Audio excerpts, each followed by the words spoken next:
Part 1. Introduction.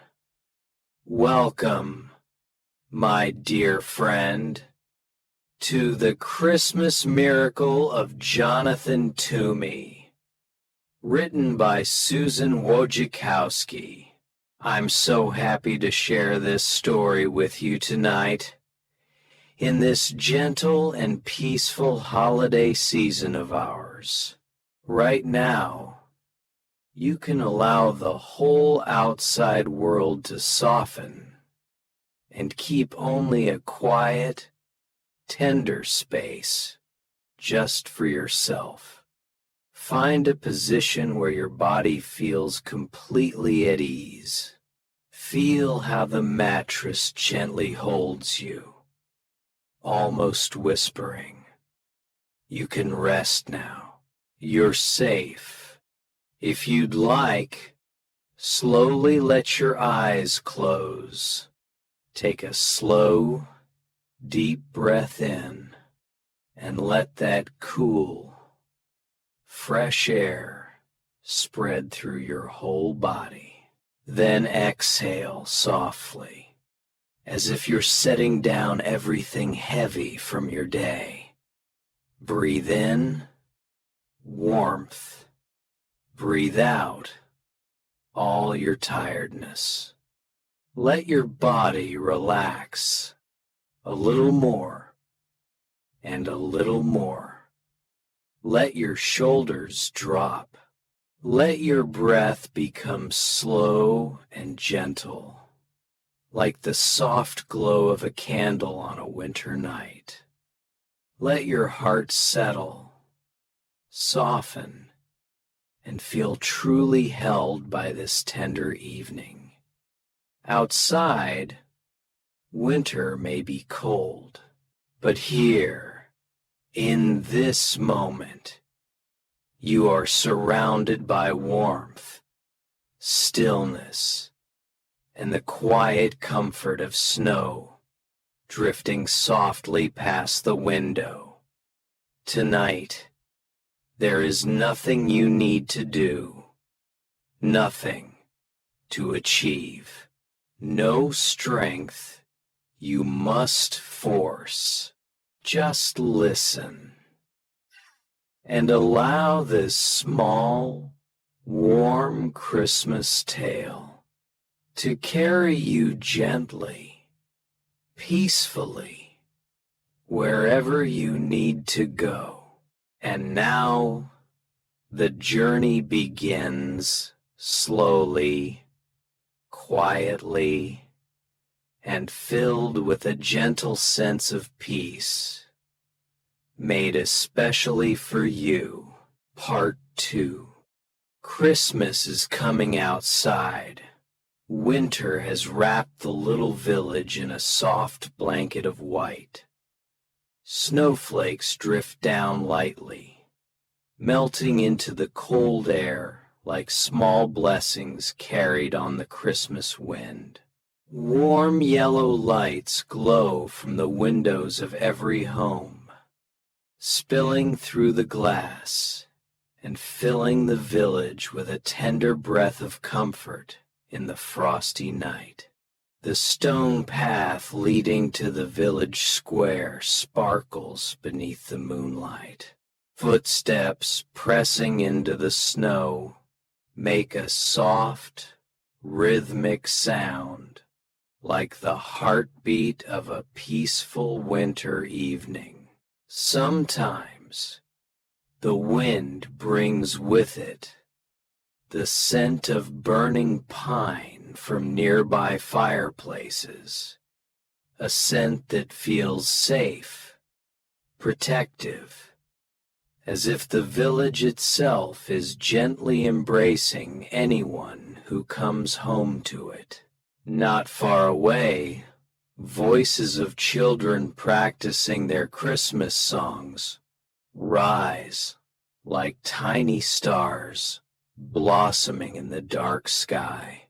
Their simple melodies turn the air magical, reminding everyone that Christmas is a season of love and quiet kindness, a little away from the bright village lights. A narrow path leads into a forest of tall fir trees.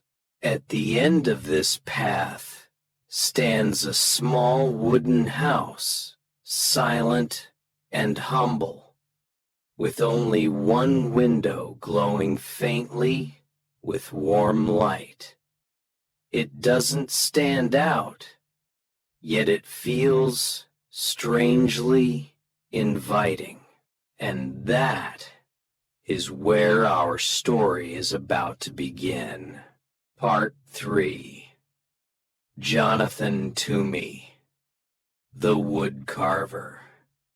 At the end of the snowy little path sits the wooden house of a man the whole village knows, Jonathan Toomey.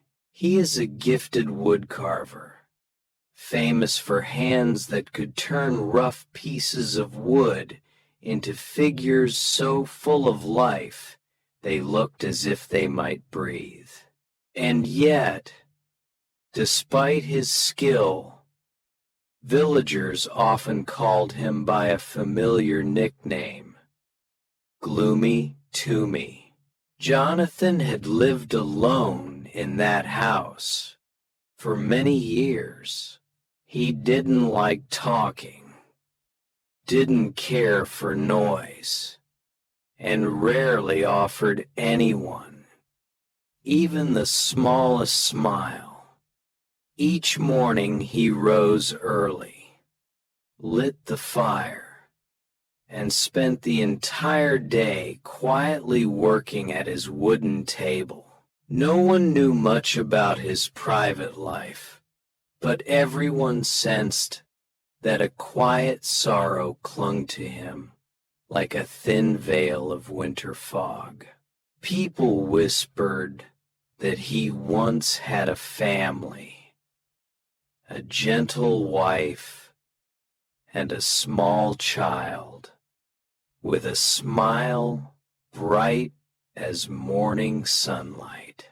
But a harsh winter long ago took them both, leaving behind a loss that nothing could mend. Since then, Jonathan withdrew from the world. He spoke only to wood, to carving tools, and to the soft crackling of the fire in his lonely room. Yet sometimes, just sometimes, his stern expression softened whenever he saw children running through the village. A tiny ember still glowed somewhere inside him, never fully gone. Tonight, like so many nights before, he sat alone at his work table, the candlelight falling gently across his tired but gentle features. He had no idea that in just a few days, his quiet life would begin to change, a change so small, so warm, like a thread of Christmas light slipping softly through a doorway. And that miracle would come from the most unexpected place. Part 4. The Mother and the Little Boy.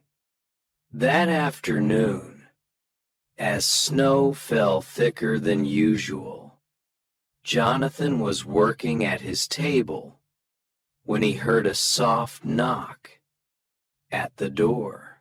It wasn't hurried or loud, just a timid tap, as if the person outside stood in the cold and needed a bit of courage to continue.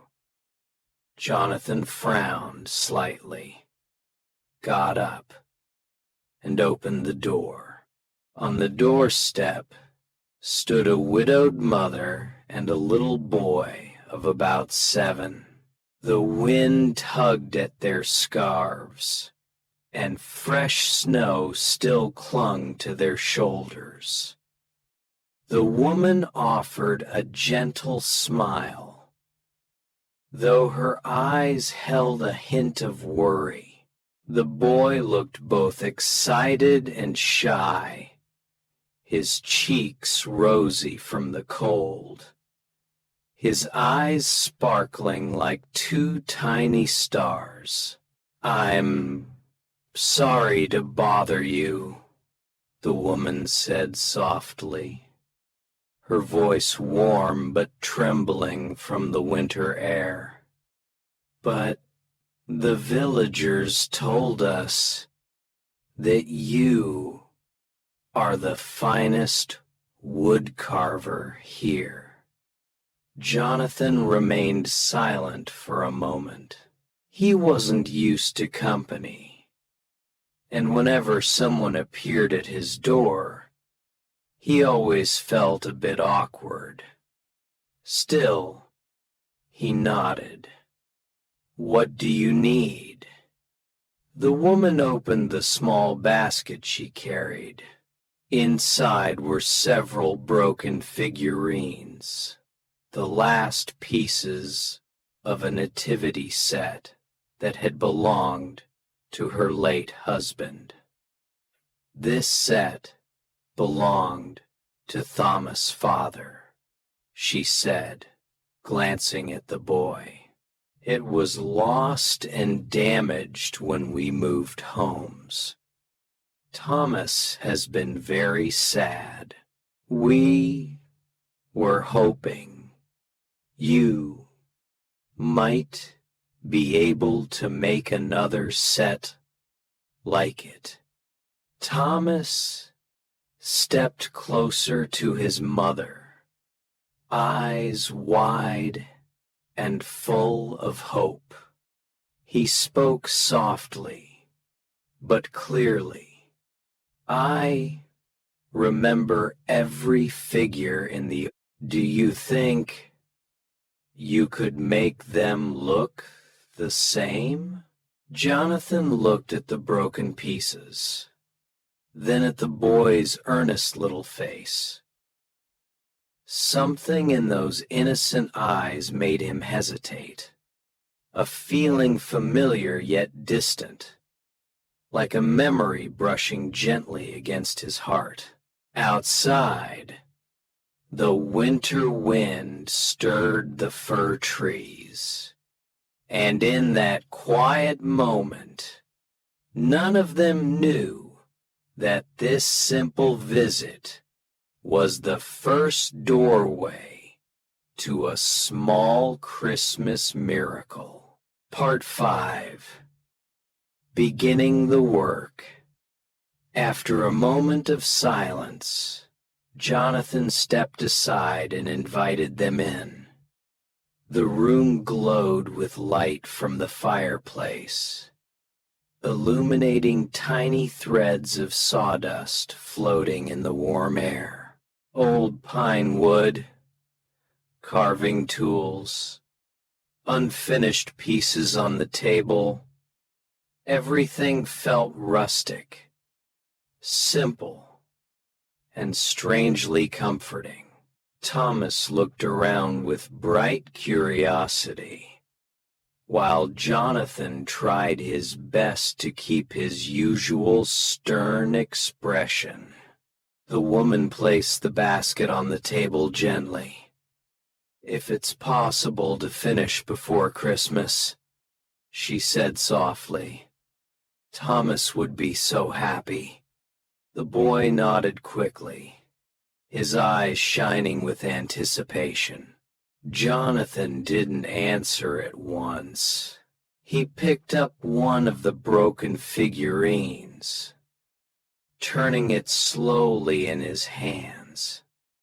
The carving, though faded, still carried the delicate touch of someone who had loved their craft deeply. A faint emotion crossed Jonathan's face, brief and subtle, like a rare spark rising from fading embers. He set the piece down. "I'll do it," he said. "But I can't promise everything will look exactly the same." Thomas immediately brightened. "I know you can do it," he said with quiet certainty. That simple sentence startled Jonathan more than he expected. It had been a long time since anyone had spoken to him with trust. He cleared his throat, trying to hide his discomfort. "Come back tomorrow. I'll begin." The next morning, as Jonathan carved the first gentle lines into the wood, there came another soft knock at the door. Thomas peeked in, smiling like sunrise.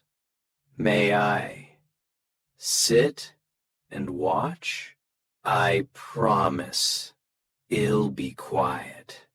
Jonathan had meant to refuse, but the boy's clear, honest eyes stopped the words before they left his mouth.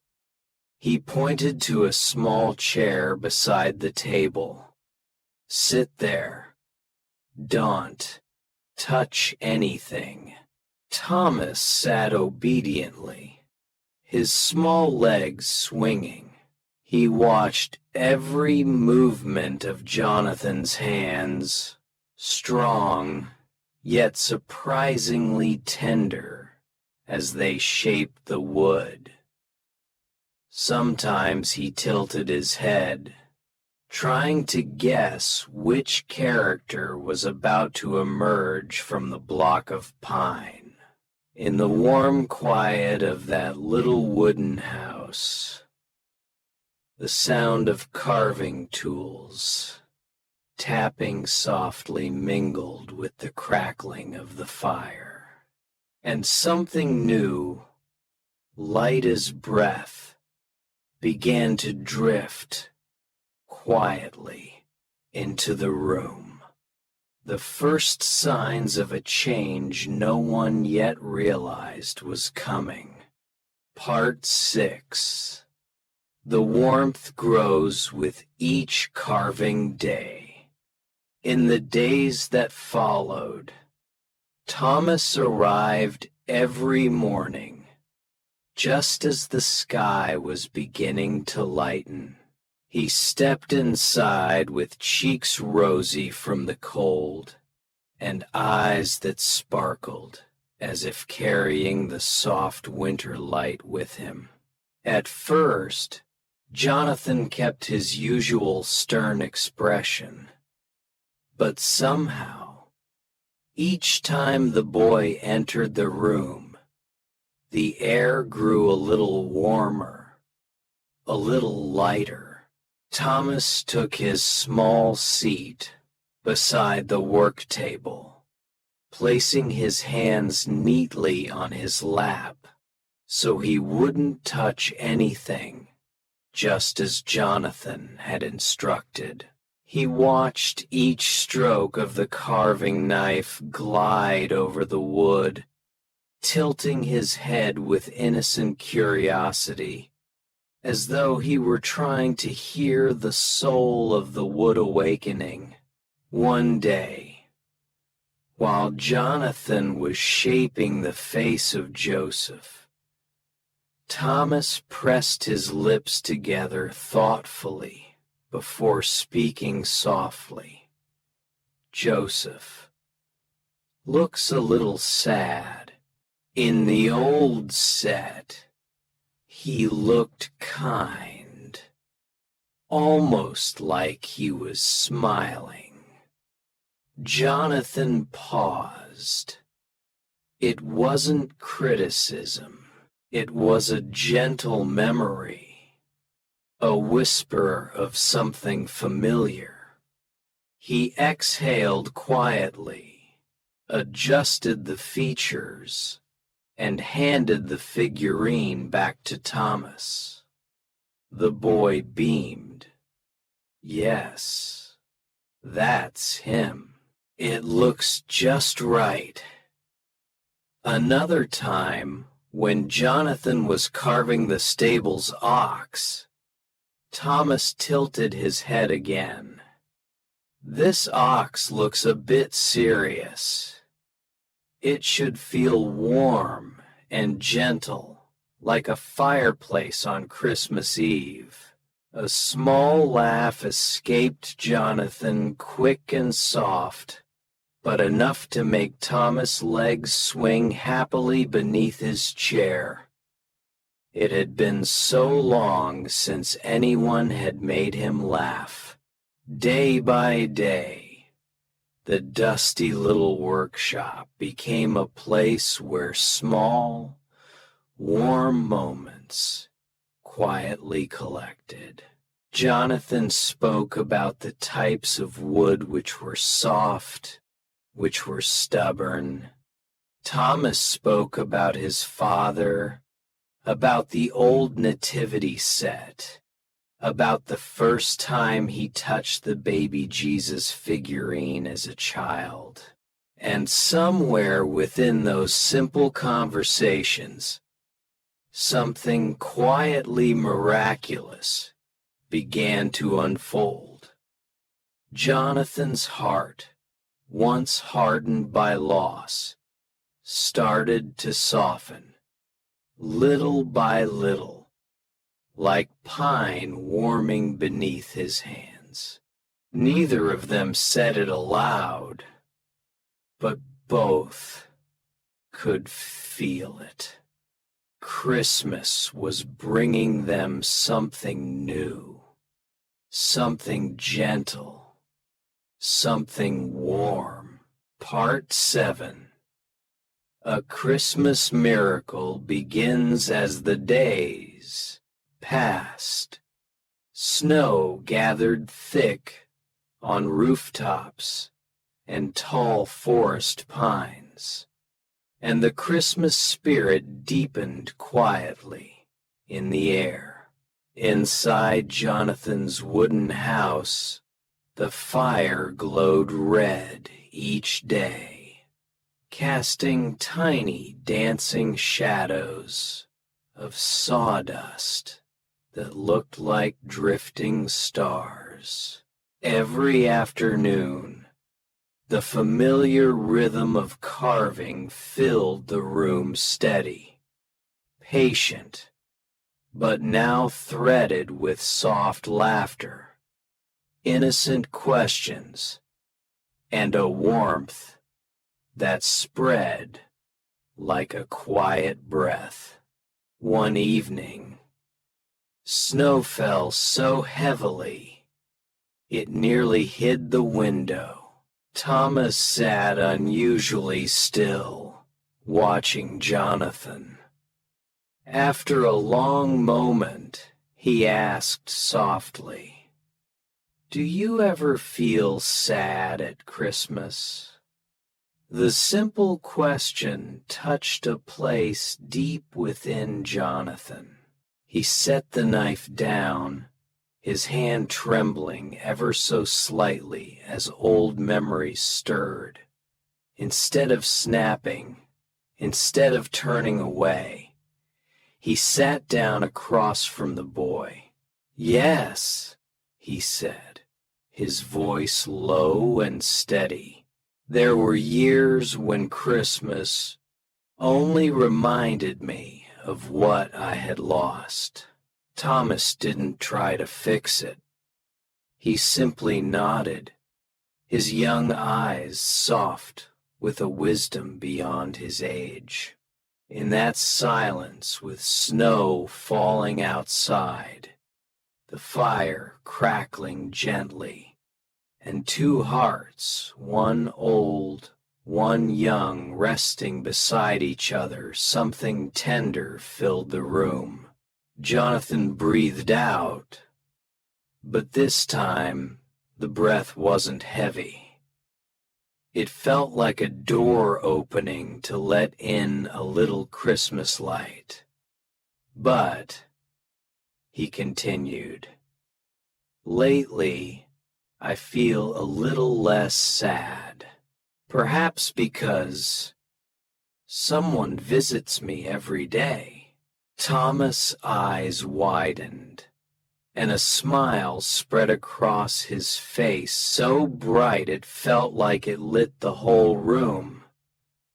He didn't speak.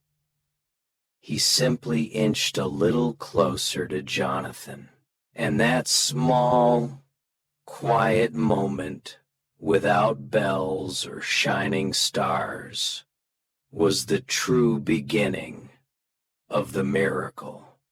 A miracle born from presence, from gentleness, from two hearts slowly finding each other in the winter light.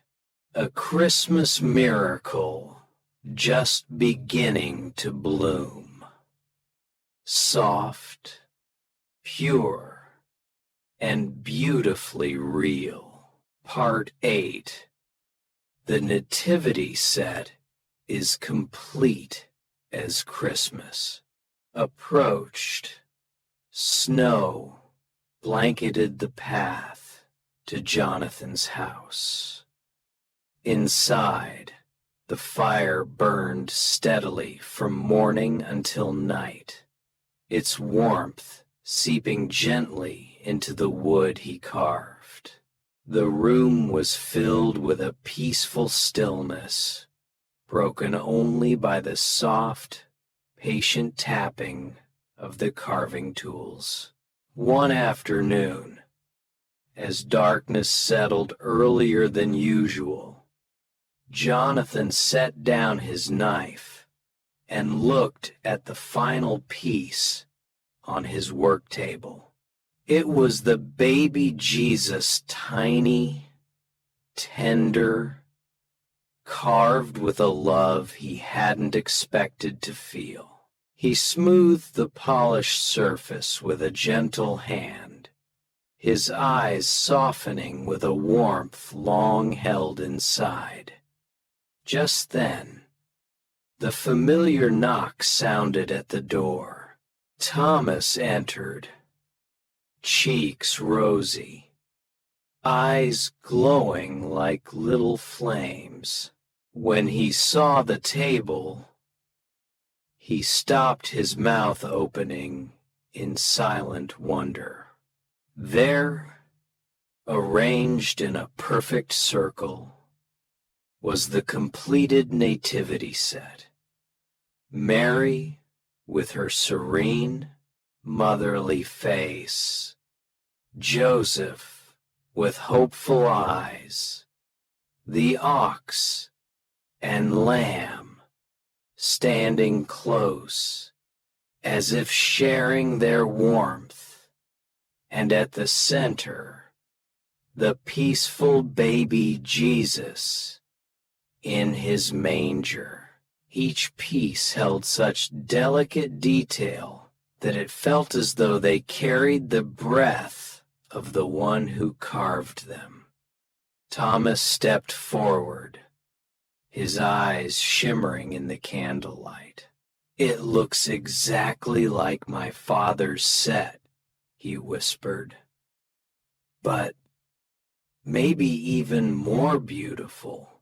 Jonathan lowered his head, but a rare, gentle smile curved at the corner of his lips, a smile alive and warm. The widow pressed a hand to her chest, as though steadying her heart. "Thank you, Jonathan," she said softly. "You've brought a piece of Christmas back to our family." The room seemed brighter then, not from candles, but from the warmth shared between the three of them. A warmth that softened the winter chill until it felt tender and kind. Part 9. The Warmth of a Small Embrace. When the common figures were arranged neatly on the table, Thomas stood quietly, as though seeing, not just with his eyes, but with his whole heart. He touched the smooth wooden surface, then turned to Jonathan, his eyes shining like candlelight reflected on a Christmas lake. Suddenly, he stepped closer. Without a word, he wrapped his small arms around Jonathan. A soft, warm hug, gentle but strong enough to make the long frozen parts of Jonathan's heart tremble awake. Jonathan froze, not knowing how to respond. He had lived so long in silence, so long in grief, that he had forgotten how even the smallest embrace could make someone feel seen, touched, alive again. "Thank you," Thomas whispered. "I think my father would be very happy." The words were soft as a thread, yet they reached the deepest part of Jonathan. For the first time in many years, his throat tightened with emotion. A breath escaped him, not heavy, but light, as if dust from old memories was being brushed away. The widow smiled, eyes glistening. "You didn't just carve figures, Jonathan," she said gently. "You brought back joy and a piece of our hearts." This time, Jonathan didn't hide his smile. It was real, deep, peaceful, like Christmas light blooming quietly inside him. The three of them stood together in the small winter house, silent, and yet the silence was the most beautiful sound of all. The sound of healing, of connection, of a heart finding its way home. Part 10. A peaceful Christmas and a good night's sleep. With the nativity set held safely in the mother and child's arms, Jonathan watched them leave with an expression he hardly recognized in himself, gentle, warm, and touched with gratitude. In that moment, he understood something simple and profound. Between human hearts, healing doesn't always come from big gestures. Sometimes, all it takes is presence, kindness, and a heart slightly open. Thomas hadn't done anything grand, yet his innocence, his trust, his small, thoughtful comments had changed everything. And Jonathan realized that love doesn't need to be loud. It can be born from moments so small they feel like snowflakes. Light, quiet, but warm enough to soften a whole winter. Outside, Christmas Eve had truly arrived. Snow still fell, But it no longer felt cold.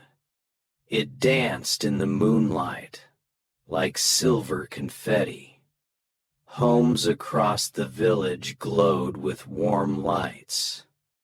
Chimney smoke curled into the sky. The scent of gingerbread drifted on the wind. Children's carols rose like a tiny choir of angels, softening the night with sweetness. Jonathan stood at his doorway, watching Thomas and his mother walk down the snowy lane. And in that moment, he wished that anyone carrying old sadness might find warmth and kindness waiting for them too.